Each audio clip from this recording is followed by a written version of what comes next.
Okay, this is attempt number 4 to do this video. Phone keeps overheating on me. This is in response to a conversation on a YouTube channel, Steve from Kayak Hacks Fishing. And this is the trolling motor mount I had that used steel tubes. So here it is. These are the tubes themselves. I said on the comment that it was I believe 1.25 inches and 1 inch, but that was a mistake. It's actually 1.5 inches and 1.25 inches. And this is like version 3 or ish of the hack itself.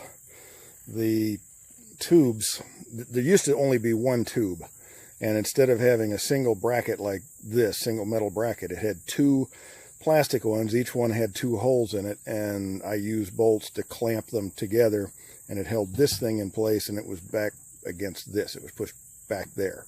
The rest of it was about the same.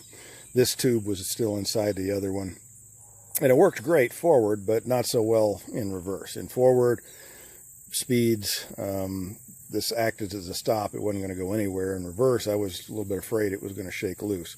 The other problem with it is this is a 17T, and it has a space right here for a battery. This original battery in there was small enough to where when this thing's pushed back, it still fit. The battery box that I use now, it does not work that way, so I had to make a modification to it. I now have 2 of these, but otherwise it's about the same. The second one in the back here is simply a clamp, or a place to clamp the first one. And normally I had these bolts over here, they're just there so I don't lose them. But I had them kind of through the center, 2 clamps on this side. This is actually not attached right now. And then the 1 clamp over here. And then here is the sliding piece of the tube. It's held in place with a pin. The inner tube just slides seamlessly into the outer tube. As you can see right there, the holes all line up. Everything works really, really well. You can put, almost whatever fine adjustment you want on the position. Once you're happy with it, lock it in place with a pin, good to go.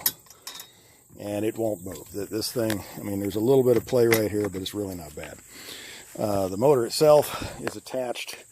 This is a cutting board, or at least it was until I cut it. And then there's actually another piece of a tube in here. And so these 2 things go straight.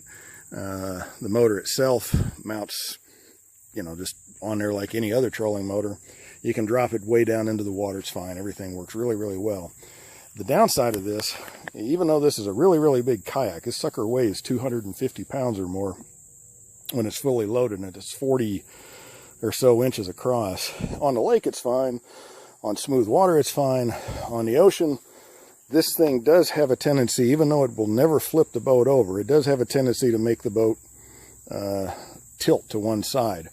And if you happen to be going in the direction where the waves are, 2 or 3 foot swells, and they're sloshing into your boat, you can't get around it. You get wet, and it's a horrible situation. And so I am looking for a way to try to center this, or at least find a way to balance the weight out. As long as we're looking at the boat, here's the rest of it. Seat, this is the current version of the trolling motor. I'm using a cartridge, drilled some holes in it. I would tell you that the PVC was all here originally by design, but the truth is I just simply made the holes too big, and I needed something to put in there for sleeves. However, this is the current water snake, 24 pounds. It fits. It's a perfect fit. Goes right down into that little slot. Runs great. This kayak actually has 2 seats, but it has 3 spots for it. Here's the center one, and as long as this seat is here, that trolling motor actually fits underneath this seat. So you can have pedal, trolling motor.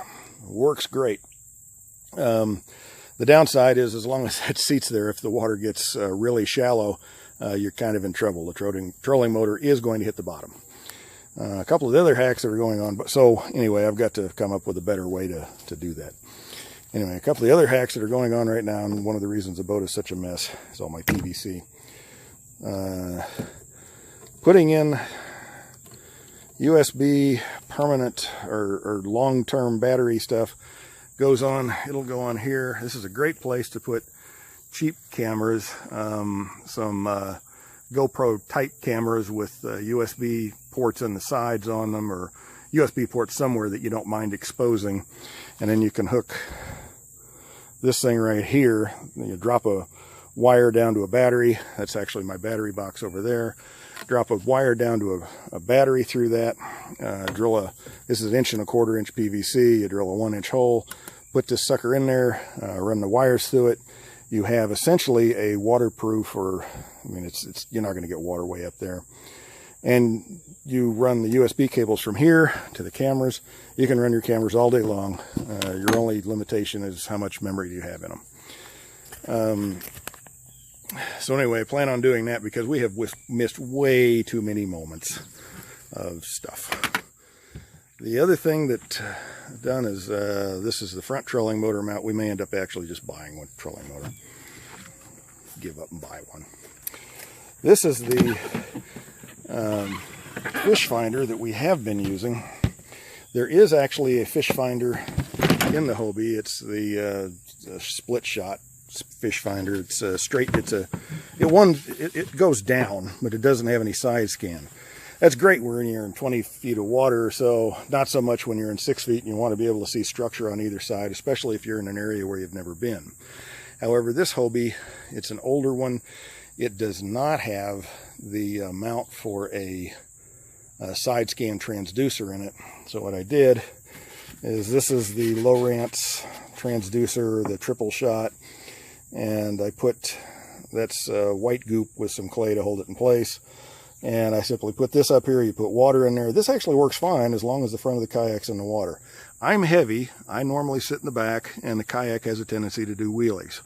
So I'm trying to find a better solution to this. It does work, but it also doesn't, it could be better. I did try mounting this to the bottom with this type of stuff. I've tried 3 different times. Each one had air bubbles, and I ended up with shadows in the system. By the way, here is the thing to pull the kayak up onto the trailer. It is a custom-made trailer, by the way, just for this kayak. It's a wonderful trailer, works really, really well in the lake. However, it is steel, and I'm afraid the ocean will destroy it at some place, at some point. I really didn't think that one through. I'll have to do that again. All right. The other hack that's going on right now, this is the previous Lowrance. It still works. The previous Lowrance transducer, it was up in the front, and this is all the stuff that I'm still trying to peel off of it. Cut holes in the cartridge, mount this thing on the bottom. I'm working on a way to get it to not flop when it does that, and then drop that in the cartridge. It's another reason I need to be able to move the trolling motor somewhere else. Anyway, and that's the sail. It's in there because I need it for doing some positioning, and also because there's a small problem with the sail I got to fix. The furling kit does not currently work, and I've got to get that fixed. And that's the old Chevy truck that I use for getting logs. It's a 74, 76, 79, 83, 85 Sierra. And it's 3-tone brown, rust bondo and primer with some white streaks on it here and there. And if I hit a few trees with it on the way back, you'll never notice it. So it's an awesome farm truck. You just can't find anything better. That's mostly it. The rest of this is just stuff I got to clean up. I do love these poles, by the way. You know, man, they're great for kayaks. Not so great for casting, but they are really, really good for kayak because you can shrink them down to, you know, itty bitty teeny size, and they work great. So viva la PVC, and keep the lines tight. Hope you enjoyed this.